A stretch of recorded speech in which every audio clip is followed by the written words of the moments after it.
The Grasshopper and the Ant. A grasshopper loves sliding down a tulip leaf, bent like a green slide, or letting the wind blow him back and forth on a dandelion like a big swing. And he really liked bouncing on toadstools lined up like a bunch of trampolines, but most of all, he loved teasing the ants. The whole summer he played and had fun, danced and sang, or just took a lazy nap under a cabbage leaf, while the ants worked hard, marching in long, crooked lines, carrying pieces of bread and sunflower seeds and raspberries back to their anthill. Bits of foods that are tiny to us, but were great, big, and heavy and important for them.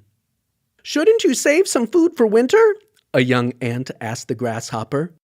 "That's a long, long time away," he said. "Maybe later." "Right now it's later than you think," said an old ant. "Work and save for winter or you'll starve." "You're boring," the grasshopper said and munched on a carrot. "I'm glad I'm not some dumb little ant working out in the hot sun all day." But the ants would just keep hauling away, lugging bits of bean and apple skin and sometimes a piece of popcorn. "You silly goofballs ought to stop and play," he said. "You don't know how to have fun." And he'd spit a big splurt of brown juice where they'd have to walk around it. Sometimes an ant would lift an antenna and look over at him and maybe shake his head, but they were polite ants, and they kept quiet and kept working.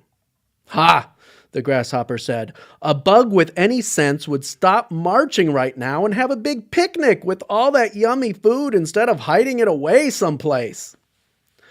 "If you don't start saving, you'll be sorry," said a little girl ant. "Phooey on you," said the grasshopper and took a sloppy munch on a big red juicy strawberry.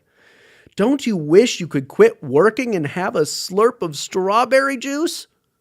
But she ignored him, and the others ignored him, and the ants worked hard all summer and all through the autumn, finding pieces of tomato or pumpkin seeds, or sometime a little broken piece of peppermint candy that 3 or 4 of them would have to help each other with and tug and pull at together before they could finally push it up to the top of their anthill and drop it down to the storeroom inside. Whenever they urged him to stop playing and get to work, the grasshopper just kept laughing at them and making fun. But soon the winds blew cold, and the leaves fell down, and the grass turned brown and died, and he couldn't find any more good things to eat, and got very, very hungry. He thought he might starve. If the ants had walked by, he'd ask them if he could please, just please, have a tiny little bit of leftover onion skin or even a cucumber stem. But the ants stayed all snug and warm in their anthill. Finally, he got so hungry that he came up to the hole at the top of the anthill and called down, "Please give me some food. I'm so hungry I can't stand it." "When we were working hard, what did you do all summer?" a little ant voice cried out to him. "I had a wonderful time," he said, remembering. "I jumped and slid and bounced and went swinging and singing and dancing and spitting brown juice." "That's too bad," said the little ant voice. "If you'd worked hard like us, you'd have gathered enough food to last you through the winter and wouldn't have to starve. We worked hard, but only have enough for us and our families, so we don't have any left over to share with you." So the poor hungry grasshopper had to slowly hop away.